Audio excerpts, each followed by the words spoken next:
मेरा पूरा नाम अमित राज चौहान है। सब प्यार से मुझे राज कहते हैं। मेरी उम्र 26 साल है। आज सुबह मैंने चाय का एक घूंट भरते ही कप बड़ी जोर से ज़मीन पर पटक दिया। मेरी पत्नी कामनी सामने खड़ी बुरी तरह से घबरा गई थी।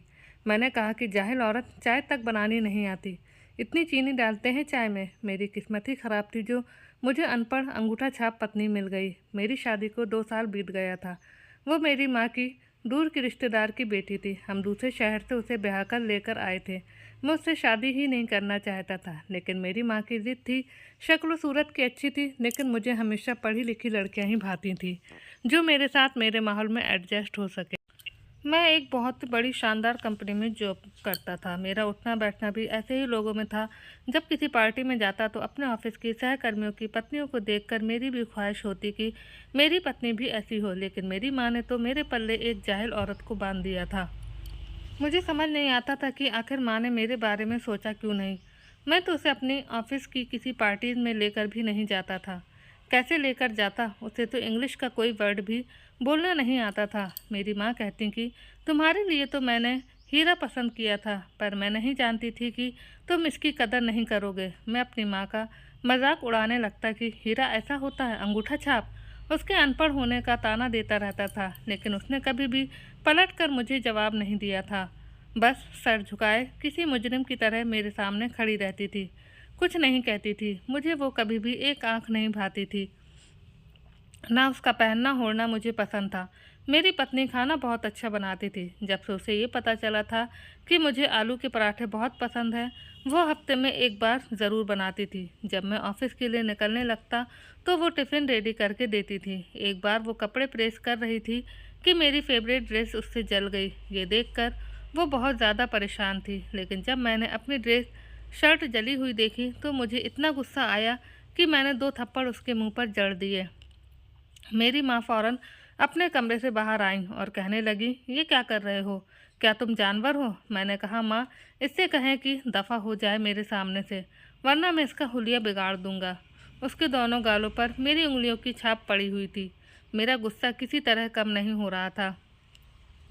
मेरी माँ कहने लगी, वैसे तो तुम हर वक्त इसे जाहिल होने का ताना देते हो, लेकिन पत्नी पर हाथ उठाकर जहालत का सबूत तो तुमने दिया है। मैं अपने ऑफिस के लिए निकल गया।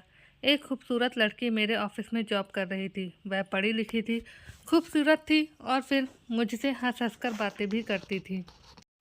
वो मुझे बहुत अच्छी लगने लगी थी। अगर मेरी शादी कामने से ना हुई होती तो ज़रूर मैं हिना से ही शादी करता। मैं बात बात पर कामने को डांटता रहता था, चाहे उसकी गलती होती या ना होती। वो चुपचाप मेरी हर बात सुनती थी। कभी कभी तो मुझे लगता था कि जैसे वो पत्थर की बनी हुई है, वरना रोज़ इतनी बेइज्जती कौन बर्दाश्त करता है।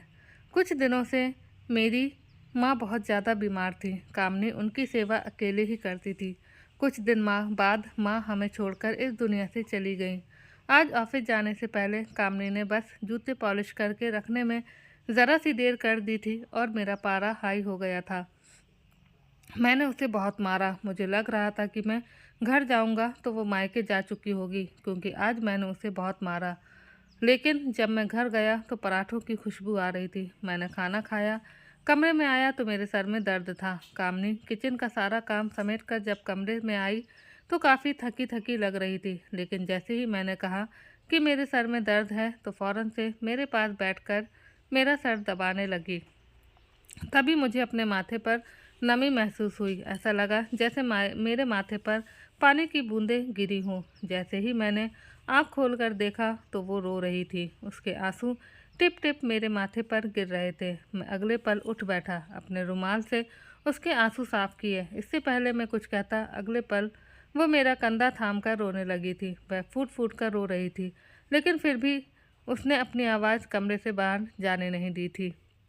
रोते हुए कहने लगी कि मुझे माफ़ कर दें, आप मेरे साथ वैसे रहा करें जैसे बाकी पति रहते हैं। वो रो रही थी और मैं कितनी देर बिल्कुल चुपचाप उसे रोता देखता रहा। फिर उसके सिर पर थपकी देते हुए कहा, अरे पागल, मैं तो रोज़ ही तुम्हें डांट देता हूँ।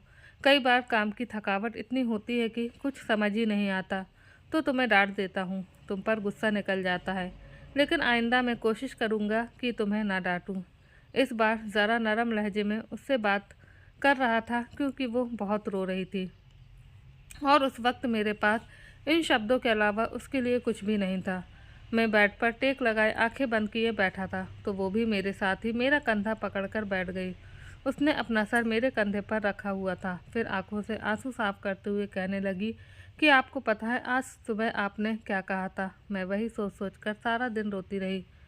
मैं सोचने लगा कि मैंने वो तो गुस्से में उसे बहुत कुछ कह दिया था। जो कुछ मुंह में आता था बस बड़बड़ाता चला जाता था, हर वो लफ्ज़ यूज़ करता जिसमें उसकी बेइज्जती कर सकूं। लेकिन ना जाने उसे कौन सी मेरी बात बुरी लगी हो। मैं कहने लगा कि पता नहीं क्या कहा था, बताओ मैंने क्या कहा था, इतना सुनना था। तो वो कहने लगी कि आप सुबह गुस्से में कह रहे थे कि मैं तुम्हें हमेशा हमेशा के लिए छोड़ दूंगा, तुम दर दर की ठोकरी खाती फिरोगी। इतना कहने के बाद वो सिसकी थी। इस बार उसकी आंखों में से आंसू जब गिरे तो मैं थोड़ा घबरा सा गया था। मैं भी गुस्से में न जाने क्या से क्या बोल जाता था, लेकिन अगले पल उसे बहलाने लगा कि देखो वो सब कुछ गुस्सा होता है, ऐसा कुछ नहीं है। मैं उसकी थोड़ी बहुत तारीफ कर रहा था ताकि कम से कम वो रोना बंद करे। अगली सुबह जब वो उठी तो बहुत खुश दिखाई दे रही थी, चेहरे पर हल्की सी मुस्कुराहट थी। उसने मेरे लिए नाश्ता बनाया था। आज मैं भी खुश था, लेकिन उस दिन जब मैं ऑफिस गया तो वहाँ पर हिना जैसे मेरा ही इंतज़ार कर रही थी। जैसे ही हमने काम पूरा किया और बॉस वहाँ से गए तो मैं अपनी पत्नी के ख्याल के खोया हुआ था। तभी हिना मेरे पास आकर बैठी, कहने लगी कि तुम जानते हो तो हो ना, मेरे घर वाले मेरा रिश्ता तय करना चाहते हैं। आए दिन कोई ना कोई लड़का मेरे लिए रिश्ता भेज रहा होता। अब तुम बताओ मैं क्या करूं? तुम मुझे लेकर सीरियस भी हो या सिर्फ टाइम पास ही कर रहे हो? मैंने हिना की बात सुनी तो अगले ही पल किसी पानी की बुलबुले की तरह कामनी मेरे होशो हवास से गुम हो चुकी थी। मैं कहने लगा कि कैसी बातें कर रही हो तुम? अरे मैं बिल्कुल सीरियस हूँ। तुम जैसी लड़की के साथ ही तो मैं अपनी ज़िंदगी गुजारना चाहता था। इतना सुनना था कि वो कहने लगी तो आखिर कब तक मैं अपने माँ बाप को टालती रहूँगी? मैंने उसे यकीन दिलाया कि बस हम बहुत जल्द दोनों शादी कर लेंगे। मुझे कामने का तो कोई डर नहीं था। अरे उसकी फिक्र ही कैसी थी। सिर्फ अपनी माँ की वजह से मैं आज तक हिना से शादी नहीं कर पाया था। जब मैंने हिना को इस बारे में बताया कि मेरी माँ का निधन हो चुका है तो बजाय अफसोस करने के मुझसे कहने लगी कि अच्छा, समझो हमारे बीच का एक कांटा तो भगवान को प्यारा हो गया। देख लो, वो भी चाहता है कि हम दोनों एक हो जाएं। तभी हमारे रास्ते में आने वाले सभी कांटों को खुद ही हटा रहा है। वह मुझसे इस तरह की बातें कर रही थी और मैं बस चुप हो चुका था। अब तो मेरी माँ जिंदा नहीं रही थी। मैंने हिना से कहा कि हम शादी कर लेते हैं, लेकिन उसके घर वाले भी ना माने। कहने लगे कि हम पहले से शादीशुदा आदमी के साथ तुम्हारी शादी नहीं करेंगे। हिना कहने लगी कि मैं तुमसे तभी कोर्ट मैरिज करूंगी जब तुम पहली पत्नी को तलाक दे दोगे। मैंने फ़ौरन हामी भर ली। उस दिन जैसे ही मैं घर में दाखिल हुआ तो घर में मुझे पकौड़ों की खुशबू आ रही थी। मैं अपने कमरे में गया, मेरे सर पर सिर्फ और सिर्फ हिना सवार थी। मैं कमरे में ही था जब वहाँ पर कामने आई। उसने एक हाथ में प्लेट में पकौड़े पकड़ रखे थे और दूसरे में चाय का कप उठा रखा था, लेकिन मैंने अगले पल उसे अपने पास बिठाया और उसके हाथ में तलाक के कागज़ थमा दिए। फिर उससे बोला, सिर्फ और सिर्फ माँ की वजह से मैंने ये रिश्ता बनाया था, लेकिन अब मेरी माँ मर चुकी हैं। अब मेरा और तुम्हारा गुजारा होना मुश्किल है। देखो, अगर मैंने तुम्हारा दिल दुखाया हो या तुम्हें परेशान किया हो तो मुझे माफ़ कर देना। मैं इसके बाद सिर्फ उसे इतना कह पाया था कि अपने भाई को कॉल करके बुला लो, मैं जा रहा हूँ। मैंने वापस पलटकर नहीं देखा कि कामनी किस हालत में खड़ी है, क्या कहना चाहती है। मैं उसे उसी हाल में छोड़कर वहाँ से चला आया था। हिना मेरा इंतज़ार कर रही थी। हिना बहुत खुश थी। हमने एक साथ अपनी ज़िंदगी गुजारने के कई ख्वाब देख रखे थे। 2 दिन बाद जब मैं वापस अपने घर आया तो सब कुछ वैसे का वैसा ही था।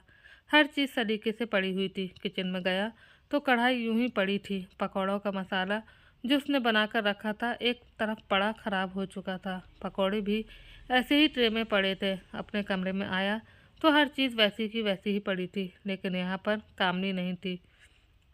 शायद वो मायके जा चुकी थी। मुझे बेड पर एक रिपोर्ट पड़ी हुई दिखाई दी थी।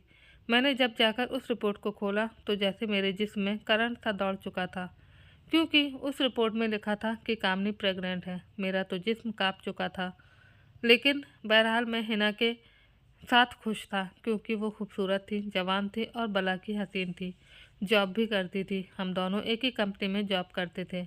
लेकिन अब मैं 4-5 दिन तक एक सूट पहने रखता था। कोई मुझसे ये कहने वाला नहीं था कि ये सूट बदल लो, गंदा हो गया है। मैंने नए प्रेस करके रखे हैं, वो पहन लो। पहले जो मनपसंद खाना बनता था वो अब बनना बंद हो चुके थे। अब हिना पहले जैसी खूबसूरत नहीं लगती थी, क्योंकि मुझे कामनी की आदत हो गई थी। हिना से तो मैं ऊंची आवाज़ में बात तक नहीं कर सकता था, डांटना तो बहुत दूर की बात है। मेरी ज़िंदगी अजीब उलझनों में घिरती चली जा रही थी। मुझे अब कामनी बहुत याद आती थी। काश मैं उसके साथ ये सब कुछ ना करता। 3 साल बाद एक दिन रोड पर मुझे अचानक कामनी मिली। उसे देखकर मैं खुद को रोक नहीं पाया था। उसके साथ एक छोटी सी लड़की भी थी, जो बिल्कुल मुझसे मिल रही थी। मैं उसे देखकर तड़प गया। मैंने उससे पूछा, ये मेरी बेटी है ना? उसने कहा, हाँ जी, ये आपकी ही बेटी है। मैंने उसे प्यार किया। फिर कामनी कहने लगी, गुड़िया यहीं पढ़ती है और मैं यहाँ पर आया की जॉब कर रही हूँ। मैंने बड़ी हिम्मत करके दूसरी शादी के बारे में पूछा। कामनी कहने लगी, मैंने दूसरी शादी नहीं की, यहीं पास ही किराए के घर में अकेली रहती हूँ। मैंने हाथ जोड़कर कामनी से कहा, मुझे अपनी गलती का बहुत पछतावा है। मैंने तुम्हें छोड़कर बहुत बड़ी गलती कर दी हो सके तो मुझे माफ़ कर दो और मेरे साथ चलो प्लीज़। कामनी बोली, अब बहुत देर हो चुकी है, ये हमारी पहली और आखिरी मुलाकात है। इतना कहकर वो हमेशा के लिए मुझे छोड़कर मेरी बेटी को लेकर चली गई। मैं अपना समूह लिए वहीं खड़ा रह गया। शायद मेरी यही सज़ा थी।